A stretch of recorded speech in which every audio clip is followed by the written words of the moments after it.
Doamna doctoră, David Icke spunea că suntem conștiință. Da, marea majoritate așa gândim. Dar e conștiința corpului. Spunem că suntem noi evoluați, că avem conștiință. Știți că există un segment așa, de marea masă și restul cu conștiință. Aceștia care se roagă, care fac meditații, suntem deja spirituali. Dar aici e o problemă, că totul să știți că nu e așa. Pentru că, spuneam, este conștiință, dar este conștiința corpului mai degrabă. Este conștiința aurei. Este conștientizarea prezenței câmpului electromagnetic, de exemplu, am văzut în emisiune a torului. Și da, e ok că suntem așa și marea majoritate nu sunt și o parte sunt așa, dar e primul pas. Pentru că acest pas nu ne eliberează. Urmează alți 10 pași, adică suntem pe drumul cel bun, dar am făcut decât primul pas. Ca să ieșim de sub statutul acesta de, hai să zicem, gâză manipulabilă, știți? Adică ne pot dirija mulți pentru că nu ne dăm seama, nu suntem prezenți la ce se întâmplă, să ieșim de sub lupă, cum s-ar zice, și să învățăm să zburăm către sursă, pentru că de fapt acesta este rolul pe care, sau acesta este lucru sau pasul major pe care trebuie să-l facem noi, să învățăm să zburăm către sursa noastră. Și lucrul acesta o să-l vedem în următorul filmuleț. Infinite love is the only truth. The existence of an infinite consciousness is the only truth. Everything else is illusion. Everything else is the imagination of that consciousness made manifest and experienced. This is who we are. This is what we think we are. We think we're the body that we see in the mirror. Humans are a software program. It's like playing on the computer a certain piece of software. We call it genetic inheritance and all that stuff. And from that we get what we call personality. We get all the other genetic traits and we think they're who we are. It's a software program. Cultures, different cultures, they're software programs. Nothing wrong with them. Love them, experience them. Illusions only control you when you think they're real. When you know they're illusions, play with them, have a laugh. But they're software programs. We're not human. That's our experience. It's not who we are. Even my body's the same. Even mine. Lost a bit of weight, you know. Been off the booze for 3 months, that's why. This is an article in the San Francisco Chronicle. DNA is a universal software code. From bacteria to humans, the basic instructions for life are written with the same language. Even the cutting edge of mainstream science is now beginning to turn its mind to the fact that this is computer and this may well be a illusory, almost computer game. If you look at the codes that make up DNA, A, C, G, and T, or in my case, G and T, G and T, G and T. Oh, no, I've given up. I gave it up 3 months ago, sorry. These 4 codes, depending on where they are in relationship to each other, decide so many things. They decide if your body's a mouse or if it's a human. And the difference in the coding compared with the difference in how it expresses itself in the different physical form is minimal. And if you look at those codes in the Matrix movies, very, very similar, because the principle of that movie is correct. On one level, we are a digital, energetic construct operating beyond human sight. And the reason now they're talking about what they call human-computer interface, where they can get the computer to be worked by the brain without any movement of the hands, is very, very simple. They're connecting 2 computers. One immensely, staggeringly more advanced than the other, but still the basically same principle. What they don't tell us is that's how it is. When you look at the human body from a point of view of a computer, it ticks almost every box. Well, it does tick every box I've come across so far. When the computer has a virus and it gets out of control and eventually it won't switch on, what do we say? My computer's dead. Why? Because it cannot connect to its energy source. What do we say when people die? We say the body's dead. The computer's dead. The energy source has left. That's why. We talk about putting computers into sleep mode, where they just tick over and slow down and shut down to a very large extent. So do we. Then we've got Norton antivirus and all these other antivirus technologies. And what do? They are programmed to attack viruses and threats to the body, to the PC computer, desktop computer's functional system. We've got a Norton antivirus. We call it the human immune system. Does the same basic principle because it's a computer. This is a picture, an enhanced version of a picture taken at the Necker Hospital in a research process in Paris. And this is a motherboard. That is the motherboard of the body computer. And that's the system, the meridian system, the circuit board, that acupuncture and other alternative forms of healing work on. Why? Because this chi energy, as the Chinese call it, going around the body and these lines, is information passing around the computer, just like information passes around the desktop computer. And they found in their experiments that when this energy is moving too slowly compared to optimum, the body starts to show signs of dis-ease and disharmony. Why? Because the information going around the body and being processed is being processed too slowly for optimum health. What do we say when we got a virus in our computer on the desk? My computer's bloody slow today. Same thing. And the acupuncture needles and other forms of Chinese acupuncture healing are there to reharmonize the flow of this energy so the information's passing around to optimum and we become well again. Then you've got the brain. The so-called brain of the computer, as they call it, is the central processing unit, the CPU. The brain of the body is the CPU of the body computer. It's the main processor of information, receiving and sending out. And it's decoding information all the time and therefore creating our reality. The DNA and the genetic structure is like the hard drive.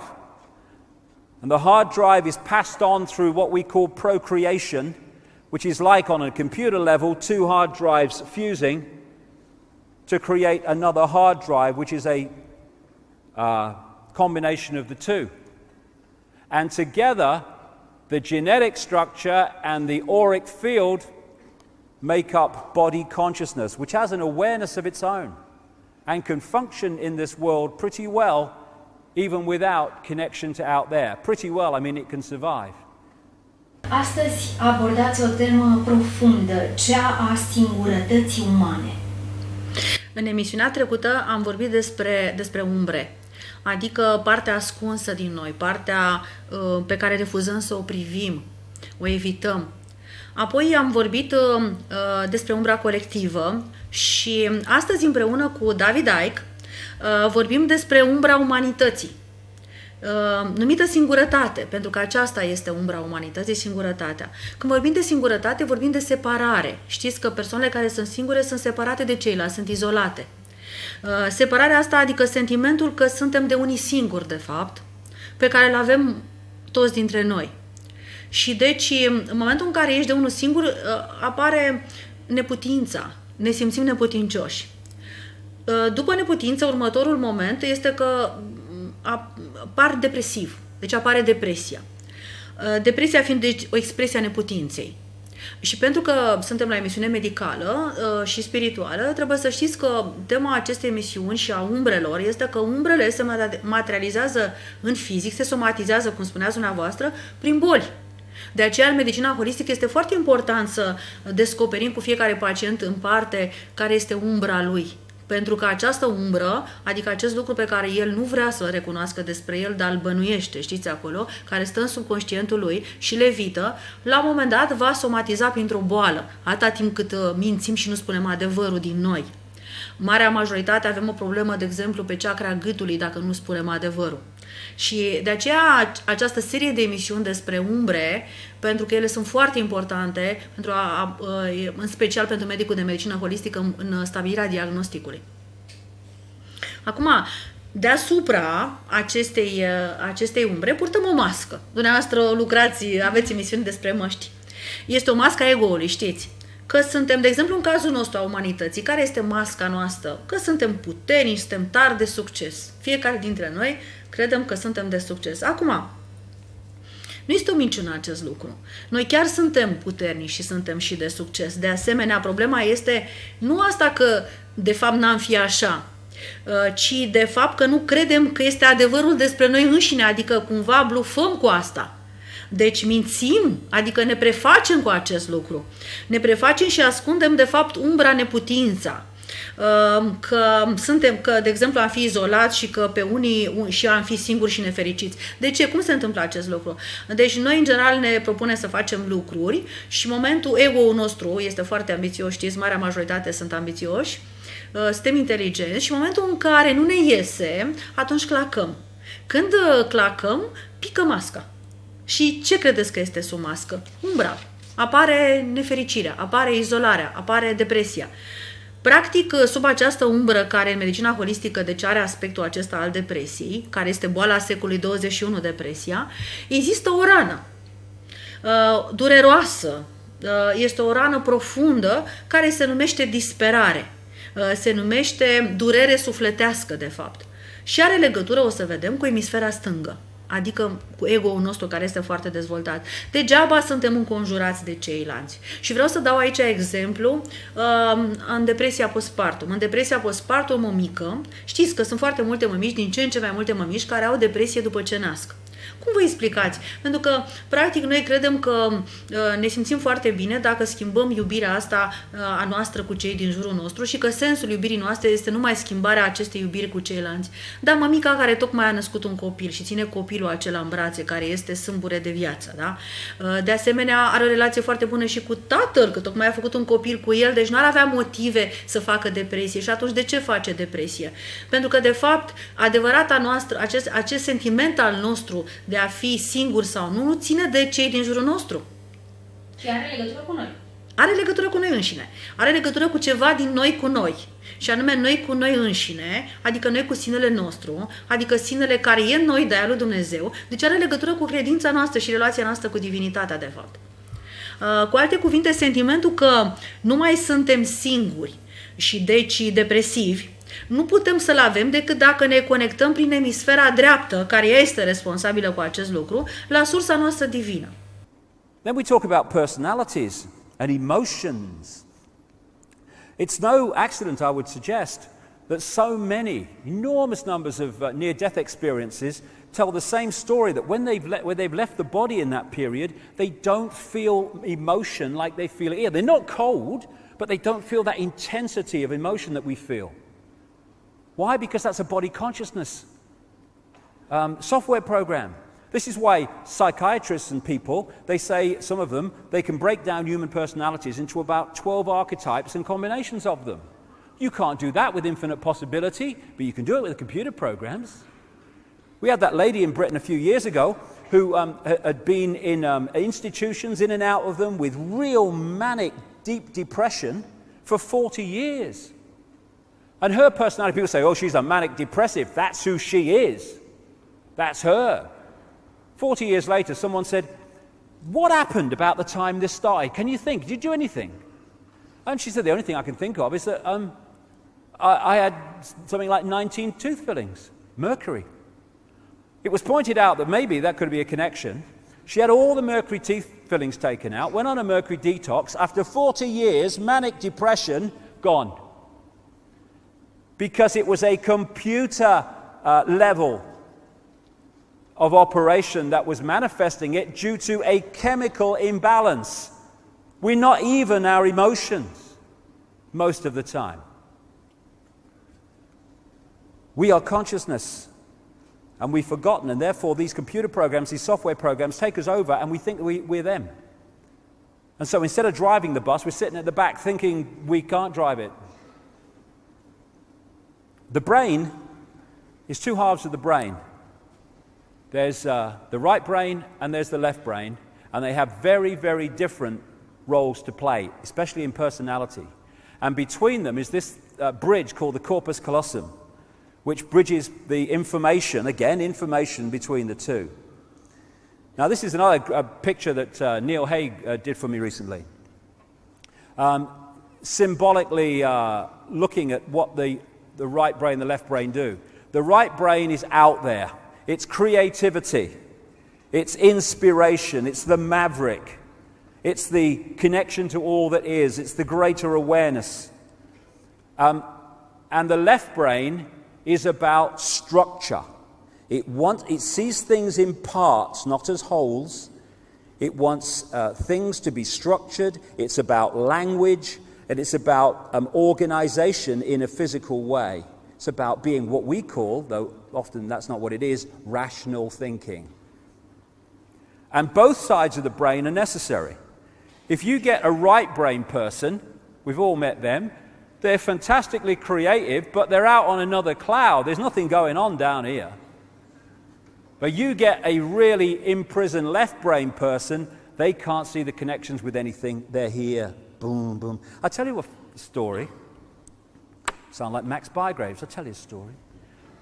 Not many people reacted there. Who's Max Bygraves? Shows me bloody age.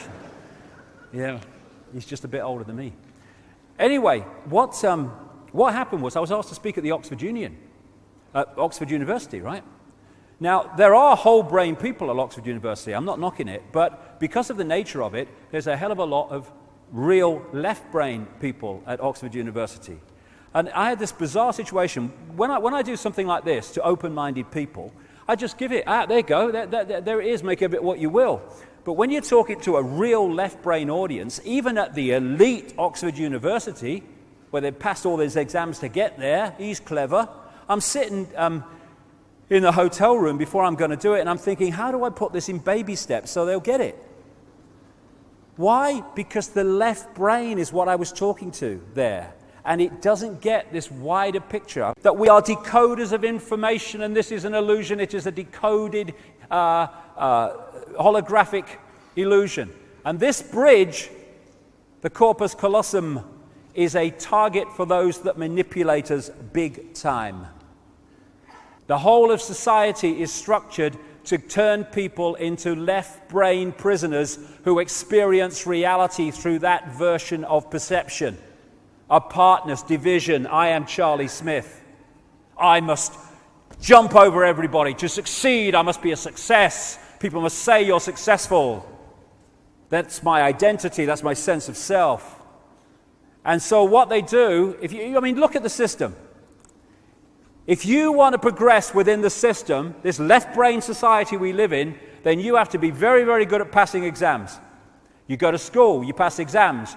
And what are you doing in exams? You're taking information given to you, you're putting it in the left brain, you're holding it, you're regurgitating it out on an exam paper by telling the system what it's told you to believe. If you're very good at that, you go to university. If you're really good at that, you go to Oxford University or Cambridge or Yale or somewhere, unless you've got a few quid, in which case you go anyway, like George Bush. Anyway.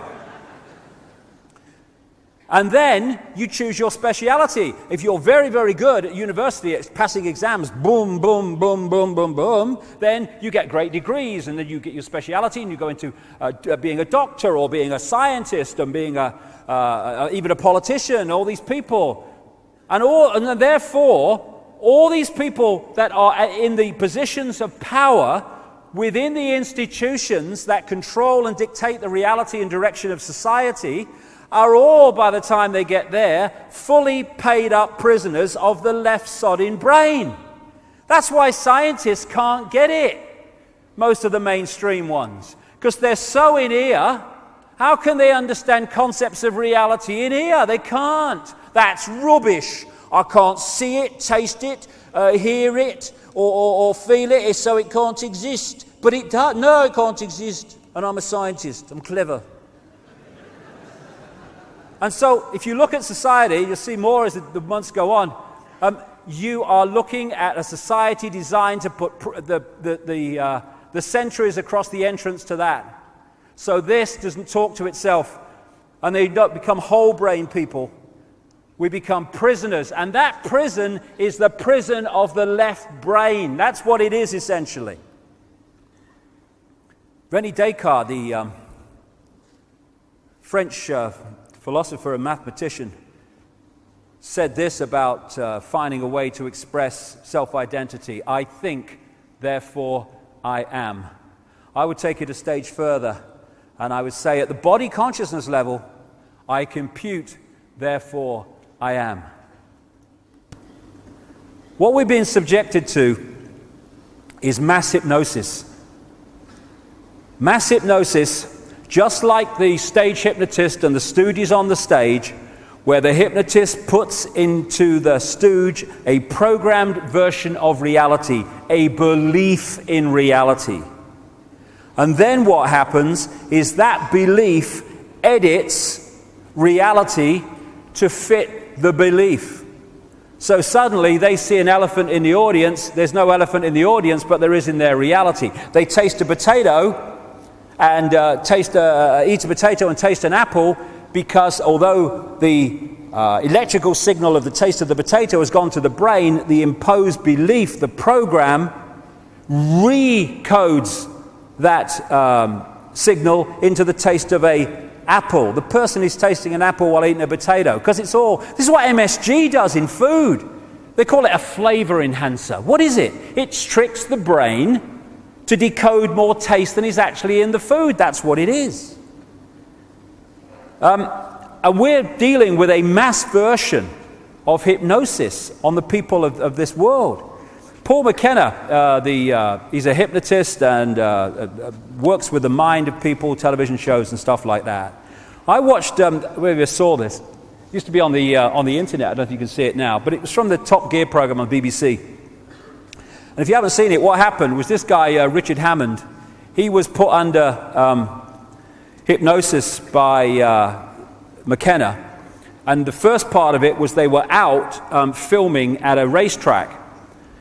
And of course, once you're put into a trance, a programmed reality, you lose the memory of being put into the programmed reality. That's how it works. Nothing's happened to you in your mind. So Hammond's just about to get in a car to drive McKenna around the track, and McKenna just went like that with his fingers, and Hammond went, boom, gone. And McKenna said to him, when I bring you back to a waking state, or worse to that effect, you're not going to be able to know anything about how to drive a car. He's come back, he has no idea that's happened. Sits in the car, got the key in his hand, doesn't know what to do with it.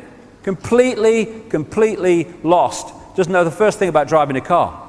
So they come back to the studio live here, and they have a laugh about it and everything, and Hammond thinks it's all over, but McKenna's sitting there and everything, and then McKenna does the same thing in the studio. Hammond, and he tells him that this car, this toy car, is actually his real Porsche 911 Turbo or something, some flash bloody car. And he goes over and he gets into it, thinking this is his real car. That's what's going on in his mind as he decodes reality.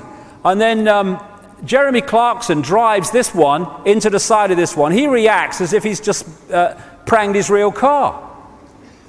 Why? Because reality is being decoded in his mind. And to him it's real. And that's what's happening to us all the time.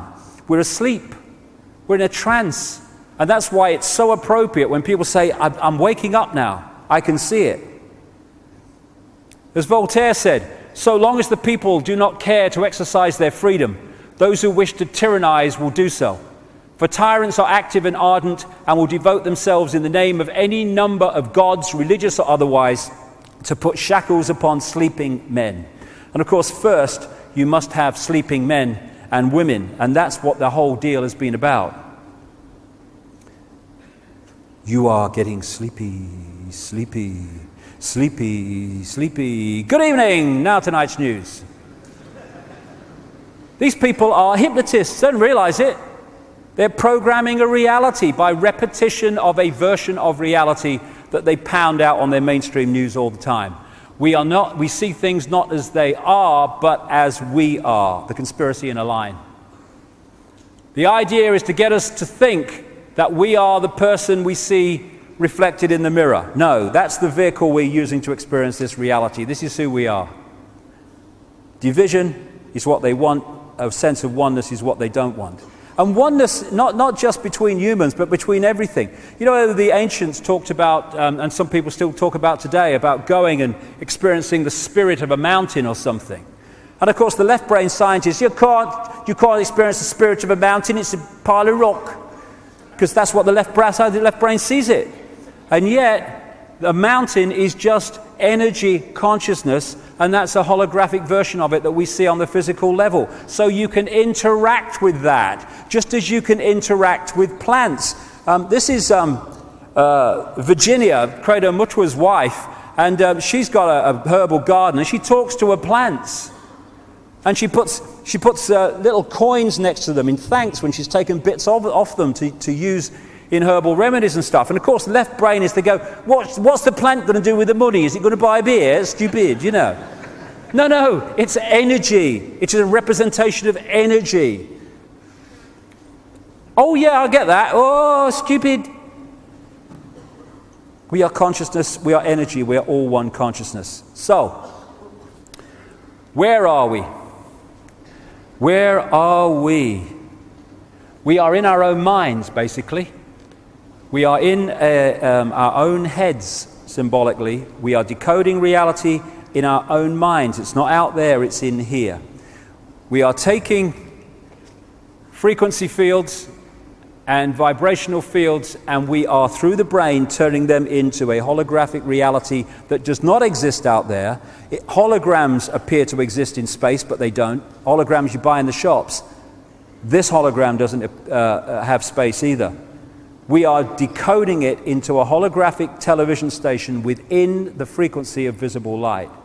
We talk about seeing is believing, but it ain't. Believing is seeing, because what we believe affects what we decode and therefore what we see. There's that great line in the Matrix movie where the Neo character is saying to the Morpheus character, what is real? And Morpheus says, what's the effect of what is real? If you're talking about what we can see, touch, taste, hear, etc., then real is just electrical signals interpreted by your mind. That's absolutely what we're doing, because the five senses decode vibrational frequencies and then send those signals to the brain, and it's the brain that decodes them into the reality we think we're experiencing. So hypnotists can manipulate reality in their various forms. The visual cortex areas of the brain do it in relationship to the eyes. What we think is out there actually exists, symbolically anyway, in our head. As the neurons fire in a certain sequence, they create reality based on our belief.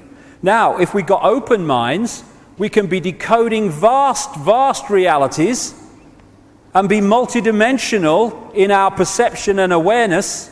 We can be in this world physically, but not of this world in terms of our point of perception. Therefore, we're going to see the world in a completely different way to those stuck in left brain consciousness. Or we can get caught in the eggshells, in which case we are decoding a very small band of frequencies, which makes us think we live in a world of limitation. We exist as an energy construct. These are the vortex points, the colors here. We call them chakras, wheels of light in the Sanskrit language. The vortex points in the body. When this goes through the decoding process, it becomes the holographic image we see as a human being. But it only exists, we only exist in this form when we've been through that decoding process. In this book, The Holographic Universe, great book where he pulls together, Michael Talbot, the scientific information supporting the idea that this is all a great hologram. He tells a story in here, which is so brilliant. That's why I do tell it quite often, because it's so symbolic of what I'm talking about. He attended a party which his father had, and he had a state hypnotist along to do party tricks for the guests. There came a point where the hypnotist is dealing with this guy called Tom, And he said to him, he's doing through the tricks, and then he said to him, when I bring you back to a waking state, you're not going to be able to see your daughter in the room. At which point, the hypnotist led the daughter to stand right in front of the father who's looking in her belly. He brings him out of a waking state, or apparently so, and he says, Tom, can you see your daughter? Tom's looking around. No, I can't see her. She's giggling, he can't hear her. The hypnotist went behind the daughter, put his hand in the small of her back and said, I'm holding something, Tom. What am I holding? He looked bemused because it was so obvious to him. He said, you're holding a watch. He says, there's an inscription on the watch, Tom. Can you read it? He peered forward, read the inscription. His daughter standing between him and the watch. Now, from a left brain perspective, Professor Richard Dawkins at Oxford University or something, that's impossible. You're one of these charlatans.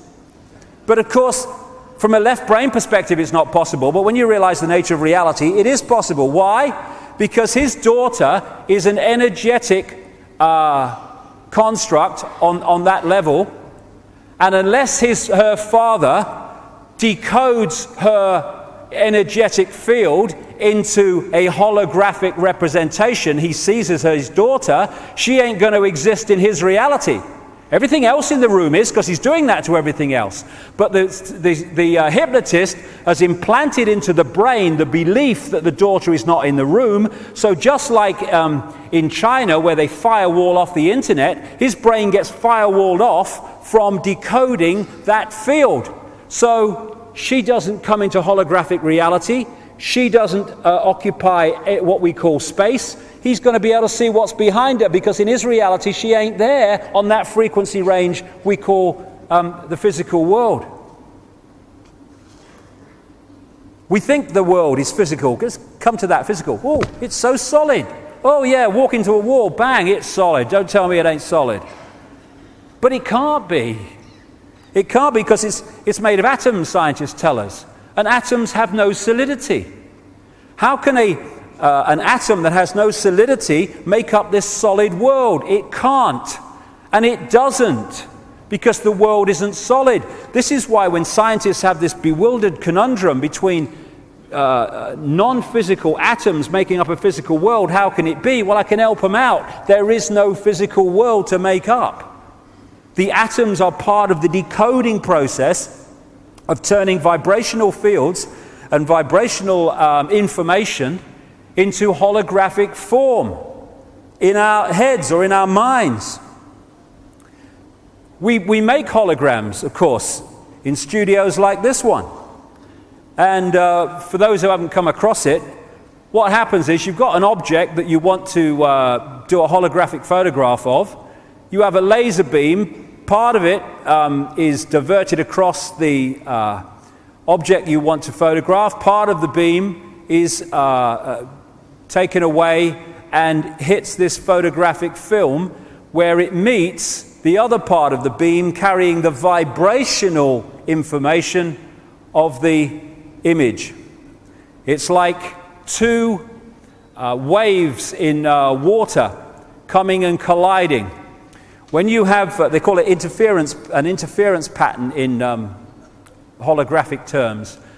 When you throw two pebbles in a pond, where the waves they make collide is a vibrational representation of those two stones, their weight, their size, and where they dropped in relationship to each other. And that's the same principle as holographic film. It looks like fingerprints and stuff. It seems to have no form, no clarity, but you then fire a laser beam at this and bingo. An apparently three-dimensional image of what's been photographed appears before your eyes, appearing to occupy space, but not. These are all holograms. Some of them, the best ones, can look as solid as you and me. These are all holograms, with no space, no 3D, just the appearance of it. These are not very good holograms, but you see how they can appear three-dimensional. Planets. You know, we can have three-dimensional things now on computer games. And that's what we're doing. Taking vibrational information and decoding it into a holographic world that appears to be out there, but isn't. So in a decoded state, this is what the world looks like. In an undecoded state, they are energetic vibrational fields. This reality has a number of levels, the coded and decoded levels. So we're living in a virtual reality game, basically, of great sophistication. And when we know that, we can enjoy it. When we don't know that, we can become enslaved by it, and we have been. And scientists, it's funny you see, because these scientists, left-brainers, there are now some real cutting-edge mainstream scientists in some parts of the world who've opened up the right brain, and they're very impressive people. But and they're starting to get this now. But the left-brainers, I mean, it's like, you know in the pantomimes where someone's standing on the stage and someone, like a monster or something, comes behind them, and the audience is going, "He's behind you." And they turn round, and the other person turns round with them, and they're going, "There's nobody there. He's behind." It's like that with science, because they're trying to work out these realities, but of course, as they're trying to work it out, their brain is decoding it into a holographic, apparently solid world. But they can't get at it, because everything they touch, everything they look at, boom, it's hologram, boom, it's hologram, it's solid, it's real.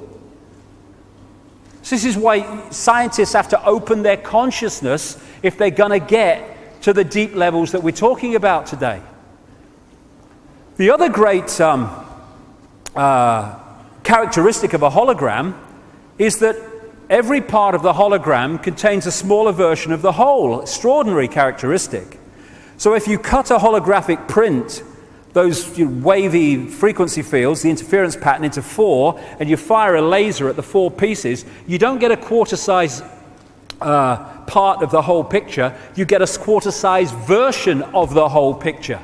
Everything is a smaller version of the whole. And that is why this works, and what it's based on, if people started to realize it. Things like reflexology and acupuncture and these other alternative forms of healing, they can find parts of the body, this is reflexology, acupuncture is the same, that reflect in different parts of the body, the bigger parts of the body, so they can treat the heart from a point on the foot or the hand. Different parts of the ear, you can treat different parts of the body from a point on the ear. Of course you can. It has to be like that because the body is a hologram, and so the ear is a smaller version of the whole in the way it works. We have this thing, this line that people say, "Oh, everything's as above, so below." Yes, because it's a hologram.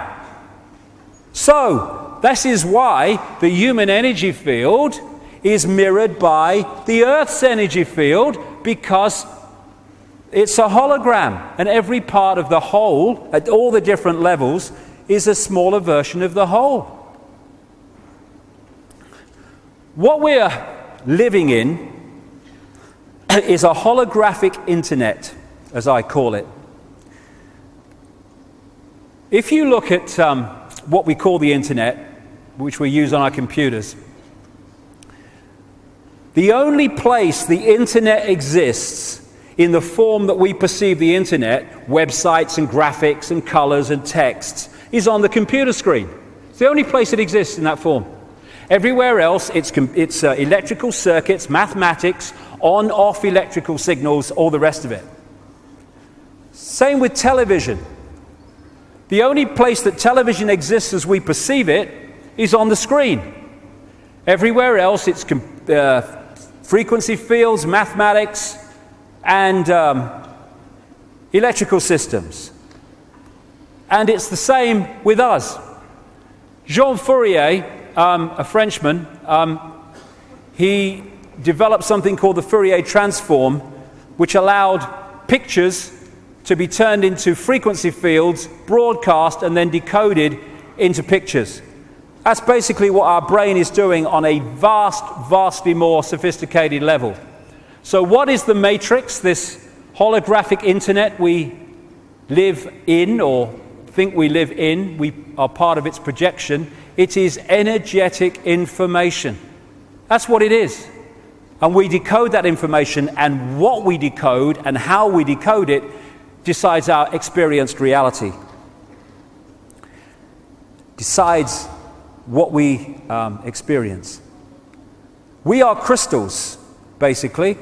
And so often, of course, in receiver transmitting, you see the use of crystals. The membrane of every cell, and we have trillions of them, is a crystalline substance. DNA is a crystalline substance. This is the membrane of a cell. And electrical signals make these gates open and close, letting in what's good for the cell, keeping out what's bad for the cell, etc., etc. Which is why when we get involved in disruptive electrical and electromagnetic situations, these can open and close at the wrong times and lead to ill health. But we are crystals, and we are transmitter receivers of information. And this was an article on DNA that I read.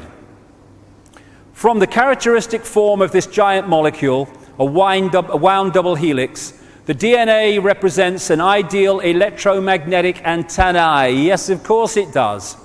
On one hand, it is elongated and thus a blade which can take up very well electrical pulses. On the other hand, seen from above, it has the form of a ring and thus is a very magnetical antennae. Don Juan, I think his name was, the shaman source of the Carlos Castaneda books, is quoted as saying this: "We are perceivers, we are awareness, we are not objects, we have no solidity, we are boundless, we, or rather our reason, forget this, and thus we entrap the totality of ourselves in a vicious circle from which we rarely emerge in our lifetime." And we don't do that because we're not meant to. Society is structured to keep us there. And these influences, programming information, sense of belief, the poisons we get in food and drink, religions that mess with our minds and close down our awareness, education and all this other stuff, medical drugs are affecting the decoding of this information, what we decode, how we decode it, and what range we decode. And at the level of the real manipulators, that's coldly, calculatedly done to put us in a vibrational prison we call a world. Bewildered world, going through it. What the hell is it all about? I don't understand. This is symbolic of the world we live in. For a body, computers. And we tap into this World Wide Web, you might call the cosmic internet, the holographic internet. And it's not, this is symbolic, the wires between them, because it ain't like that. It's like this. This Brixton Academy has wireless internet. It's here, everywhere, around us. We can't see it, it's not affecting our perception at all. But if I tune this computer to that Wi-Fi wireless internet, on that screen will suddenly appear that internet, that reality. And what we're living in, where are we, is a holographic internet, and that information exists everywhere around us, and we're decoding it unknowingly, though not now, increasingly, into this reality we think is the world. And so you had that scene in the Matrix movie, the first one, where Morpheus says, the Matrix is everywhere. It's all around us, even now in this very room. You can see it when you look out your window or you turn on your television. You can feel it when you go to work, when you go to church, when you pay your taxes. It is the world that has been pulled over your eyes to blind you from the truth. What truth? That you are a slave, Neo. Like everyone else, you were born into bondage, born into a prison that you cannot smell, taste, or touch. A prison for your mind.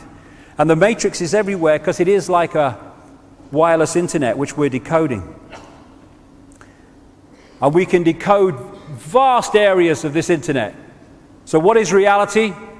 It's the frequency range that we are decoding, and it's how we are decoding it. So when you got miracles, there are no miracles. No such thing. There's only understanding reality more than you are when you perceive them as miracles. How can it be that you can walk through fire in a certain state of consciousness and not get burned, and you can walk through fire in another state of consciousness and be in the ambulance in 10 minutes? It's simply your connection, your interaction with reality is different. If you believe, and it's programmed into the software, that if you put your hand in fire it will burn, it will burn. But if you can go to another level of consciousness that's beyond that, then you can walk through fire and not get burned, as many people do. That's not a miracle. It's just decoding reality in a different way. And we have the potential to decode a sodding paradise, which is why this has been kept from us. In the Matrix movie, there is no spoon. It is not the spoon that bends, it is only yourself, exactly. I saw this. Where there is love, there is pain. Bollocks. Bollocks. Only if you believe there is. We are looking at a world of people imprisoned by their own perception of reality. There they are. There they could be. As William Blake said, if the doors of perception were cleansed, everything would appear to man and woman as it is, infinite. I think, therefore I am, said Descartes. I compute, therefore I am, on a body consciousness level. I am, therefore I am, in terms of infinite consciousness. That's who we are. What's your name? Everything you can ever think of. On one level, as I said earlier, this is a mathematical construct. This is one reason why things like numerology and numerological sequences are found all the time in secret society lore and stuff. And if you look at the codes of DNA, they've got a very digital mathematical feel about them. Same with DNA when you look at it. We are digital on one level. The Earth grid, as above, so below. The Earth is an energetic construct in the same way that we are, and it has a structure of energy lines called ley lines, meridian lines, whatever. And these are very geometrical in the way that they are laid out. Again, mathematics, geometry. And algebra, I like it, yeah. The Earth grid equals x, y squared. And xy squared, where'd that come from? I don't know. Anyway, so here's the grid, and the lines are geometrical. And what a lot of people have now, who've researched ancient structures and temples and standing stones and what have you, they found that they are amazingly, stands back in amazement, in geometrical relationship to each other all over the world. How did they do that? Miraculous? No. If you have that ancient knowledge, and I'll come to that in the second half, or the second section, you know where these vortexes are. If you put a temple or a construction on that vortex, it is going to be in relationship geometrically to these other ones, because you're putting it on a geometrically formed grid. And just like we have the chakra system of vortexes, so does the Earth. And like I say, things like Stonehenge and these great constructions of the ancient world were invariably put on these vortex points, which is where the geometrical relationship comes from. Also, because of this ancient knowledge I'll talk about when we've had a break, you find that these great ancient constructions and temples and amazing creations are using classic geometrical and mathematical codes like pi and golden mean, extraordinary. Also, what comes up a lot is the Fibonacci sequence of numbers, which was attributed in terms of discovery, although it seems it was known long before, to this guy Leonardo Pisano Fibonacci. I'm not sure, I think he was Italian, I'm not sure. And the Fibonacci sequence is you add the two numbers together to get the next one. And this sequence you find throughout nature and throughout the formation and the relationships of parts of the human body and the human face. You find this Fibonacci sequence because that's the mathematical construct level of reality manifesting itself. The same with how flowers grow and how flowers are formed. This Fibonacci sequence of numbers and mathematics comes up again and again and again. Same with these other golden mean and pi stuff as well. So this guy, Stephen Marquardt, an American doctor who studied the human face and the human body from I think it was a point of view of cosmetic surgery, started to see this obvious correlation between these mathematical codes and sequences and the human body. And he said this: all life is biology, all biology is physiology, all physiology is chemistry, all chemistry is physics, and all physics is math, or maths as we say here. And he might have added, and all maths is energy, because that's the next level of it. When we're born at a certain time, we pick up energetic vibrational fields that are around at that time that are affected by the relationship of the planets of that time, the sun at that time. And they can influence us because this affects our body consciousness auric field, and as we go through the sequences through our lives, as the planets move, we are going to be affected by them in a different way to someone born at another time in the cycle who will carry a different vibrational field and therefore interact with the planets in a different way. And these forces, these same forces, are what hold planets in the positions they're in. And when those forces change or move, so do the planets. Is reality whatever we believe it is. Dragi telespectatori, până data viitoare vă dorim armonie în suflet. Să fiți credincioși și sănătoși.